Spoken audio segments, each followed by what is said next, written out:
You know, every single day we make tons of choices about what to buy. I mean, from the coffee you grab in the morning to the show you decide to watch at night. But have you ever really stopped and thought about what's actually driving those decisions? Because it's definitely not random. There's a secret code, a kind of blueprint that explains why we buy what we buy, and today we're going to decode it together. So, I want you to do something for me. Think about the last thing you bought. Seriously, anything. A snack, a new shirt, an app on your phone. You got it? Okay. Now why did you pick that one? You might think, oh, it was a simple choice. But the real reasons? They're usually buried way deeper than we think. You see, that simple purchase was actually the final step in a pretty long and complicated journey. That decision was shaped by all these invisible forces: your culture, your friends, your family, and yeah, even your deepest psychological needs. So today, we're basically taking a journey into the mind of a buyer to show you exactly what those hidden influences are. Okay, let's dive into our blueprint. Now I know, this might look a little intense at first, but just think of it as our roadmap for today. Over here on the left, you've got these big external forces, things like culture and your social circles. Then on the right, we've got the internal stuff, the personal factors that make you, well, you. And all of it all feeds into that column right in the middle, which is the actual step-by-step process of deciding. We're going to walk through this whole map, piece by piece, starting from the outside and working our way in.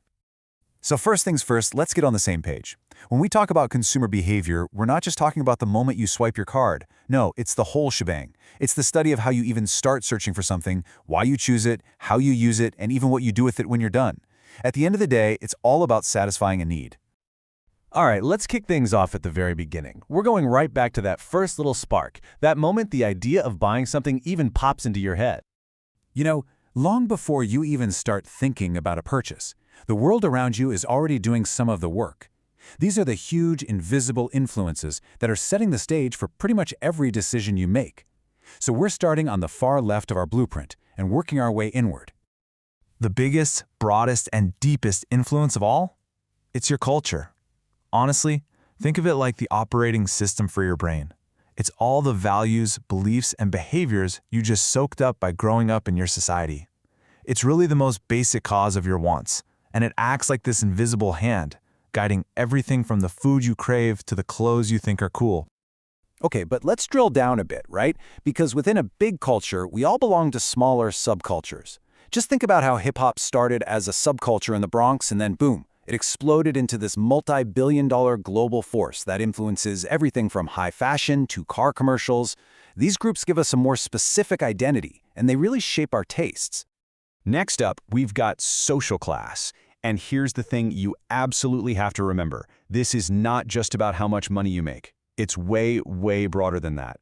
It's about these divisions in society where people tend to share similar values, lifestyles, and interests, which of course creates really distinct patterns in what they buy. And what's super interesting is how all these different pieces play off each other. You can see how it works right here in this diagram. It's like a cycle. Your job influences what you can own and who you hang out with, and those interactions then shape your values and even how you see yourself. It's this complex mix of your job, your stuff, your achievements, and your friends that really defines your social class and, you guessed it, your buying habits. Okay, zooming in even closer, we get to your immediate social circle. These are the people who have a direct, day-to-day impact on your choices. You've got your reference groups, your friends, your coworkers, even those social media influencers you follow. They all set trends and create expectations. And then there's family, which, get this, researchers call the single most important consumer buying organization in society. Wow. And finally, you have all the different hats you wear in life. You might be a parent, a boss, a friend. Each role has a certain status and expectations for how you should act and what you should buy. All right, so that's the outside world. Now let's flip the script. We're going to cross over to the other side of our blueprint and look at all the internal factors. We're shifting the focus from the world around you to the world inside you. So, your personal profile, that's your unique identity as a consumer. It's your age and what stage of life you're in. I mean, a college student buys totally different stuff than a new parent, right? It's also your personality. If you see yourself as rugged and adventurous, you're probably going to be drawn to brands like Jeep or Patagonia.